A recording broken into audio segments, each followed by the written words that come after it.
Your honour, হাজার প্রশ্নের পরও আসামি তার মুখ খুলছে না, তাই মহামান্য আদালতের কাছে আমার অনুরোধ, আসামিকে আমার প্রশ্নের উত্তর দেওয়ার জন্য আদেশ দেওয়া হোক। মিস্টার আগুন, আপনি কোনো প্রশ্নের উত্তর দিচ্ছেন না কেন? এর কি বিশেষ কোনো কারণ আছে? দেখুন, আপনি যদি মুখ না খোলেন তাহলে আদালত একতরফা ভাবে আপনাকে দোষী সাব্যস্ত করে সাজা দিতে বাধ্য হবে।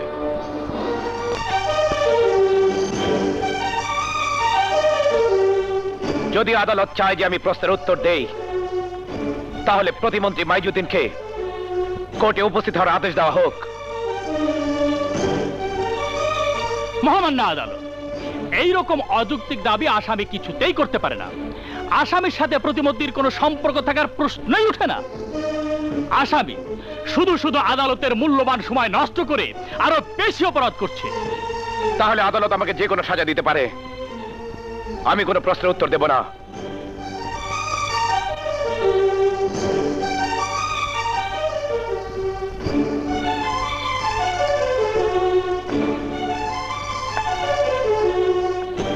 আগুন দোস্ত, খবরদার, খবরদার, এই মুখে দোষ শব্দটা উচ্চারণ করবি না। চলে যা, চলে যা এখান থেকে। কেন আমাকে তাড়িয়ে দিচ্ছিস?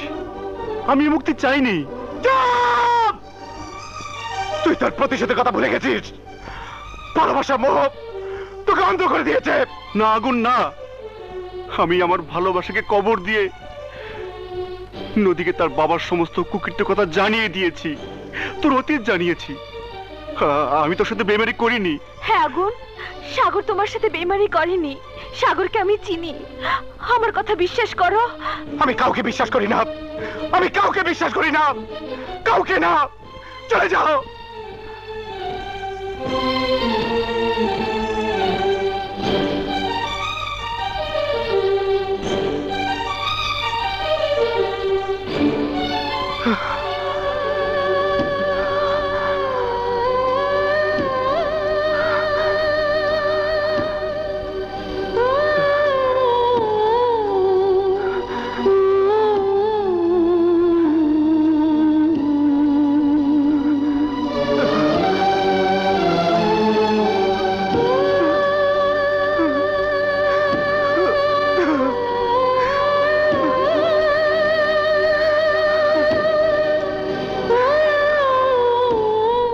ভাই সব, আপনারা পেপারে দেখেছেন আগুন নামের এক সন্ত্রাসী জেল পলাতক আসামি আদালতে এক প্রতিমন্ত্রীর নাম উল্লেখ করেছে, তাকে আদালতে হাজির হতে বলেছে। নিশ্চয়ই প্রতিমন্ত্রীর সাথে তার সম্পর্ক আছে। আমি একজন বিরোধী দলীয় নেতা হিসেবে নয়, একজন দেশের সাধারণ মানুষ হিসেবে বলছি, যদি প্রতিমন্ত্রী গুনাহগার না হয়ে থাকে, যদি দোষী না হয়ে থাকে, তাহলে আদালতে হাজির হয়ে তার সততার প্রমাণ করুক।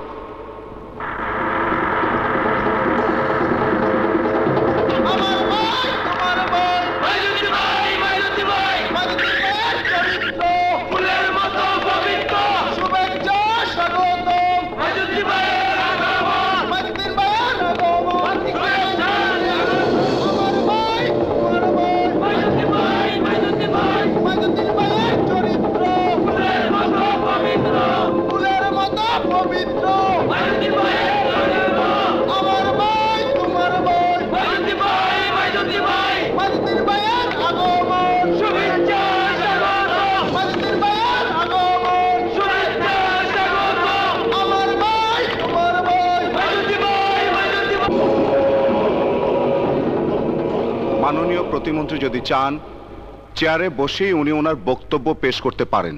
কি চক্করে পড়লাম মহামান্য আদালত? এটা জনতার আদালত, এটা সরকারি আদালত।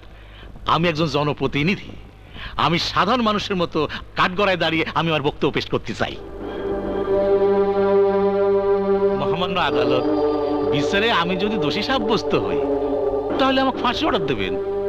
আমি এই জনতার আদালতে, এই সরকারি আদালতে জনতার কসম খেয়ে বলছি, আইনের প্রতি শ্রদ্ধা দেখায় ওই ফাঁসির দড়িকে ফুলের মালা ভাইবে গলায় পড়ে নেব।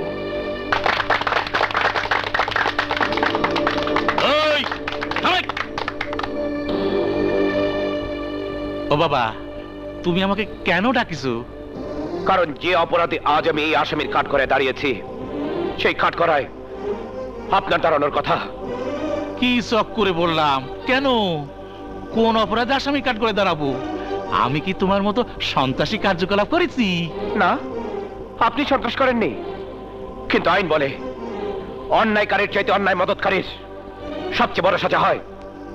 আজ আমি যেখানে দাঁড়িয়ে আছি সেই জন্য দায়ী আপনি। হ্যাঁ হ্যাঁ, আপনি। হুজুর, সেদিন যদি আমার ভাই মেডিকেল কলেজে ভর্তি হতে পারত, তাহলে তাহলে আজ আমি সন্ত্রাসী হতাম না। হুজুর, আমি একজন মূর্খ মানুষ, টিপচই ছাড়া কিছুই জানি না।